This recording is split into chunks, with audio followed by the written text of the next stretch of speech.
जय श्री राम। आप सभी का हमारे YouTube चैनल पे बहुत बहुत स्वागत है। आज मैं आप सभी को माघ मास के महात्म का 23वां अध्याय सुनाऊंगी। लोमश ऋषि कहने लगे कि जिस पिशाच को देवदूती ने मुक्त किया वह पहले द्रविड़ नगर में चित्र नाम वाला राजा था। वह बड़ा शूरवीर, सत्यपरायण तथा पुरोहितों को आगे करके यज्ञ आदि करता था। दक्षिण दिशा में उसका राज्य था और उसके कोष धन से भरे हुए थे। उसके पास बहुत से हाथी, घोड़े और रथ थे और वह अत्यंत शोभा को प्राप्त होता था। बहुत सी स्त्रियों के साथ क्रीड़ा करता था और अनेक यज्ञ उसने किए थे। वह नित्य अतिथियों का पूजा करता था और शस्त्र विद्या में निपुण था। ब्रह्मा, विष्णु, महेश तथा सूर्य की पूजा सदैव किया करता था। वह जंगल में भी स्त्रियों से घिरा हुआ क्रीड़ा किया करता था। एक बार वह पाखंडियों के मंदिर में गया और वेदहीन भस्म लगाए महात्मा बने हुए पाखंडियों से उस राजा की बातचीत हुई। पाखंडियों ने कहा कि हे राजन, शैव धर्म की महिमा सुनो। इस धर्म के प्रभाव से मनुष्य पाप को काटकर मुक्त हो जाता है। सब वर्णों में शैव मौत की ही मुक्ति देने वाला है। शिव की आज्ञा के बिना दान, यज्ञ और तपों से कुछ नहीं बनता। शिव का सेवक होकर भस्म धारण करने, जटा रखने से ही मनुष्य मुक्त हो सकता है। जटा धारण करने तथा भस्म लेपन से ही मनुष्य शिव के समान हो जाता है। इसके बराबर कोई पुण्य नहीं है। जटा भस्म धारण किए हुए सभी योगी शिव के सदृश होते हैं। अंध, जड़, नपुंसक तथा मूर्ख सब जटा से ही पहचाने जाते हैं। शूद्र वर्ण के शैव भी पूजनीय है।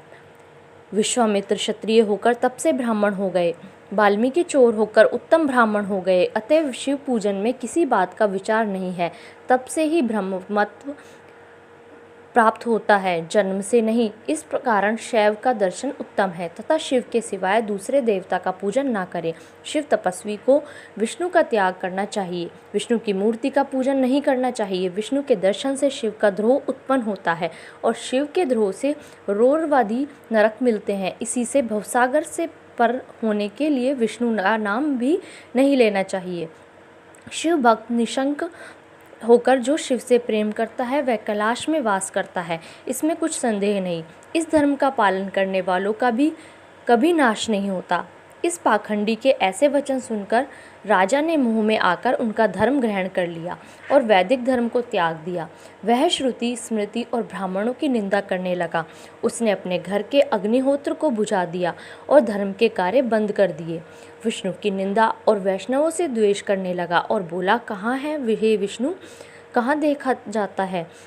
कहाँ आ रहता है? किसने देखा है? और जो लोग नारायण का भजन करते थे उनको दुख देता था। पाखंडियों का मत ग्रहण कर राजा वेद, वैदिक धर्म, व्रत, दान और दानियों को नहीं मानता था। अन्याय से दंड देता। वह कामी राजा सदा स्त्रियों के समूह से घिरा रहता और क्रोध से भरा रहता।